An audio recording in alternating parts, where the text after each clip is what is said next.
అందరికీ నమస్కారం అండి. నేను సుబ్బు, హైకోర్టు అడ్వకేట్ని. ఈరోజు నేను కొన్ని విషయాలు మీతో పంచుకోవాలని ఇష్టపడుతున్నా. మేజర్లు అయితే ఓఏ రూమ్స్లో ఉండవచ్చా? అప్పుడు పోలీసులు వచ్చి అరెస్ట్ చేసే హక్కు ఉంటుందా సార్? అంటే మొట్టమొదటిగా అసలు ఓయో రూమ్స్ దేనికోసం ప్రిపేర్ చేయబడినాయి, అంటే దేనికోసం తయారు చేయబడినాయి అనేది ముందుగా తెలుసుకుందాం.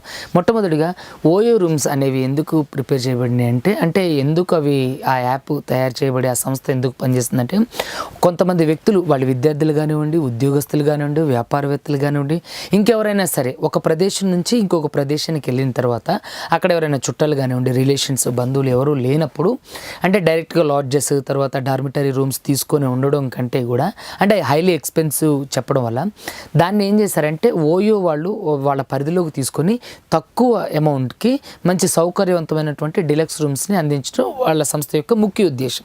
అంటే స్టూడెంట్స్కి కానివ్వండి, తర్వాత విద్యార్థులకు కానివ్వండి, లేదంటే ఉద్యోగస్తులకు కానివ్వండి, వ్యాపారవేత్తలకు కానివ్వండి, వాళ్ళ పని పైన ఒక ప్రదేశం నుంచి ఇంకొక ప్రదేశం దగ్గరికి వెళ్ళినప్పుడు అక్కడ వాళ్ళు అంటే బస చేయడం కోసం ఇది నియమించబడింది, అంటే నిర్దేశించబడినటువంటి సంస్థ అన్నట్టు. ఏది రూమ్స్ని తక్కువ ఖరీదుకి అందించడం.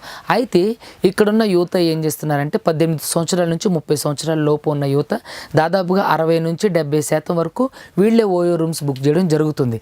ఇంకొక విషయం ఏంటంటే, మనకి ఓయో రూమ్స్లో ఇల్లీగల్ యాక్టివిటీస్ జరగడానికి గల కారణాలు ఏంటంటే, భారతదేశంలో ఇద్దరు వయోజనులు పరస్పర అంగీకారంతో వాళ్ళు సెక్షువల్ ఇంటర్కోర్స్ అంటే సెక్షువల్ రిలేషన్ కలిగి ఉండడం తప్పు కాదు. కాబట్టి ఇక్కడ ఓయో రూమ్స్ కూడా ఎవరైనా సరే వయోజనులు వాళ్ళు ఓయో రూమ్స్ బుక్ చేసుకొని అక్కడికి వెళ్ళి అక్కడ బస చేసి తర్వాత వెళ్ళిపోవడం జరుగుతుంది. కాబట్టి ఇక్కడ ఏం చేస్తున్నారంటే 18 సంవత్సరాల నుంచి 30 సంవత్సరాల లోపు ఉన్నటువంటి వయోజనులు ఓయో రూమ్స్ బుక్ చేసుకొని వాళ్ళు సెక్షువల్ ఇంటర్కోర్స్ కానివ్వండి, సెక్షువల్ రిలేషన్ కలిగి ఉండి ఈ సౌకర్యవంతంగా వాళ్ళు ఉండడానికి ఇది దోహదపడుతుంది. కాబట్టి ఎక్కువ మంది స్టూడెంట్స్ ఎక్కువ మంది అంటే ఇలాంటి అంటే సెక్షువల్కి సంబంధించినటువంటి శృంగారానికి సంబంధించినటువంటి కార్యక్రమాలకి మెయిన్ ముఖ్య ఉద్దేశంగా ఇది అంటే దీనికి ఓయోకి వెళ్ళడం, అక్కడ వాళ్ళ పనులు కంప్లీట్ చేసుకొని చాకచక్యంగా అక్కడి నుంచి వెళ్ళిపోవడం జరుగుతుందన్నమాట. అయితే ఇక్కడ అసలు ఓయో రూమ్స్లో రూమ్ బుక్ చేసుకున్న తర్వాత ఎలాంటి విధి విధానాలు అప్లై చేయబడతాయి?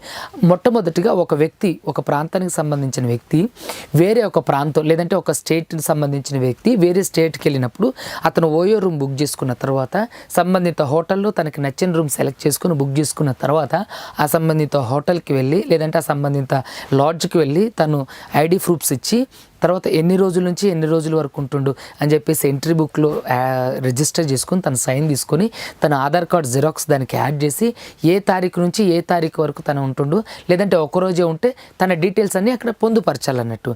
అదేవిధంగా ఒకళ్ళు బుక్ చేసుకున్న ఓయో రూమ్లోకి ఒకళ్ళే వెళ్ళాలి. కానీ ఇక్కడ కొంతమంది అంటే ఆ డార్మిటరీ లాడ్జ్ యాజమాన్యం కానివ్వండి, లాడ్జ్ యాజమాన్యాలు కానివ్వండి, హోటల్ యాజమాన్యాలు కానివ్వండి, కొంత అంటే ఈ ఎవరైతే వినియోగదారుడు ఈ ఓయో రూమ్ వినియోగించుకునే ఎవరైతే విజిటర్ ఉన్నారో అతను ఇల్లీగల్ యాక్టివిటీస్ చేయడానికి కొంత అక్కడ ఉన్నటువంటి సిబ్బంది కూడా కారణం అవుతున్నారు. ఎలా అంటే ఒక వ్యక్తి అంటే బుక్ చేసుకున్న ఓయో రూము ఒక వ్యక్తి అందులో వెళ్ళాలి. కానీ వీళ్ళు అడిషనల్గా కొంత అమౌంట్ అక్కడ సిబ్బందికి ఇచ్చి అక్కడ కొంతమంది ఇల్లీగల్ యాక్టివిటీస్ చేయడానికి ఎవరైతే వినియోగదారుడు ఉన్నారో అతను ఒక అమ్మాయిని తీసుకుని కానివ్వండి, లేదంటే ఎవరన్నటువంటి అంటే గృహిణిని కానివ్వండి, కొంత ఏజ్ మీద పడిన వాళ్ళని కానివ్వండి తీసుకుని వెళ్ళి అక్కడ ఇల్లీగల్ యాక్టివిటీస్ చేయడానికి ఆస్కారం అవుతున్నారు.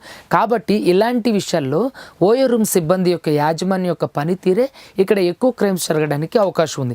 ఇక్కడ ఒక వినియోగదారుడు ఓయో రూమ్ బుక్ చేసుకున్న తర్వాత అక్కడ బస చేయడానికి వెళ్ళినప్పుడు కేవలం ఒకళ్ళు మాత్రమే అనుమతించబడుతుంది అని వాళ్ళు నిర్దిష్టమైన రూల్స్ ఫాలో అయ్యి చేసినట్లయితే ఇంకొకళ్ళు రావడానికి అవకాశం ఉండదు.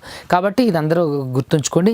ఇంకొక విషయం ముఖ్యమైన విషయం ఏంటంటే, ఇద్దరు వయోజనులు పరస్పర అంగీకారంతో సెక్షువల్ ఇంటర్ కోర్స్ కలిగి ఉండటం తప్పు కదన్న అంశాన్ని వీళ్ళు దృష్టిలో ఉంచుకొని ఎవరైతే యూత్ ఉన్నారో 18 సంవత్సరాల నుంచి 30 సంవత్సరాల మధ్య ఉన్నవాళ్ళు వీళ్ళు ఓయో రూమ్స్ బుక్ చేసుకొని అక్కడ వాళ్ళు గడిపిన తర్వాత ఎటువంటి ప్రాబ్లం క్రియేట్ చేయకుండా అక్కడ నుంచి వెళ్ళినట్లయితే అక్కడ ఏ ప్రాబ్లం రాదు.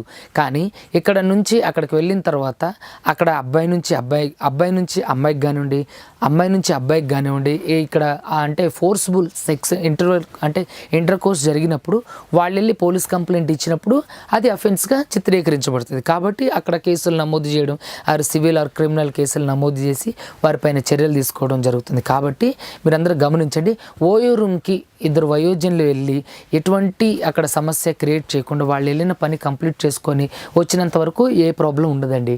అక్కడికి వెళ్ళిన తర్వాత వాళ్ళు అమ్మాయి అబ్బాయిని కానివ్వండి, అబ్బాయి అమ్మాయిని కానీ మర్డర్ చేయడం కానివ్వండి, వాళ్ళు అంటే ఫోర్స్బుల్ సెక్స్, అక్కడ ఫోర్స్బుల్ ఇంటర్ కోర్స్ ఎవరైనా చేసినట్లయితే, లేదంటే అక్కడ థెఫ్ట్కి గురి, అక్కడ అమ్మాయి వస్తువులు అబ్బాయి కానివ్వండి, అబ్బాయి వస్తువులు అమ్మాయిలు కానివ్వండి, ఈ వస్తువులు థెఫ్ట్కి గురైనా, లేదంటే అక్కడికి ప్రాస్టిట్యూట్స్ని తీసుకొని వచ్చి అక్కడ వాళ్ళ పని జరిగిన తర్వాత వాళ్ళని ఏదన్నా సరే అంటే అబ్యూజింగ్ లాంగ్వేజ్ కానివ్వండి, అబ్యూజ్ చేయడం కానివ్వండి, అంటే వాళ్ళ ప్రైవేట్ పార్ట్స్ తాగడం, ఇలాంటి ఇల్లీగల్ యాక్టివిటీస్ జరిగినప్పుడు మాత్రం వాళ్ళు వెళ్ళి కంప్లైంట్ ఇచ్చినప్పుడు మాత్రం ఇవి కేసులుగా పరిగణించబడితే తగిన చట్టాల ప్రకారం వాళ్ళకి శిక్షలు విధించడం జరుగుతుంది. కాబట్టి ఓయో రూమ్స్కి వెళ్ళేటప్పుడు తగిన జాగ్రత్తలు తీసుకోండి, ఒంటరిగా వెళ్ళడానికి ప్రయత్నం చేయండి.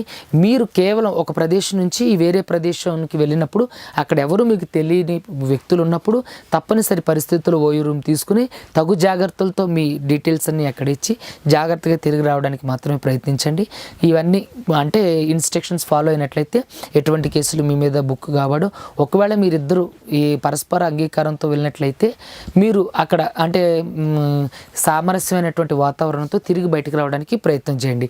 ఇక్కడ ఏంటంటే భారతదేశంలో ఓయో రూమ్స్ అంటే ఆ పనికే ప్రత్యేకం అని చెప్పేసి ఒక ముద్ర పడిపోయింది. కాబట్టి దయచేసి ఇలాంటి ఇల్లీగల్ యాక్టివిటీస్ ఇంట్లో తెలియడం ద్వారా, తర్వాత సమాజంలో తెలియడం ద్వారా అమ్మాయికి కానీ ఆ తర్వాత అబ్బాయి కుటుంబాలకు కానివ్వండి పరువు పోవడం, తర్వాత ఇంకా రకరకాల కార్యక్రమాలు జరుగుతాయి. కాబట్టి యువత జాగ్రత్తగా ఈ మాటలన్నీ దృష్టిలో పెట్టుకొని ఓయో రూమ్స్కి వెళ్లకుండా వాళ్ళ వ్యక్తిత్వాన్ని కాపాడుకోవాలని చెప్పేసి ఈ వేదిక ద్వారా నేను చెప్పడం జరుగుతుంది.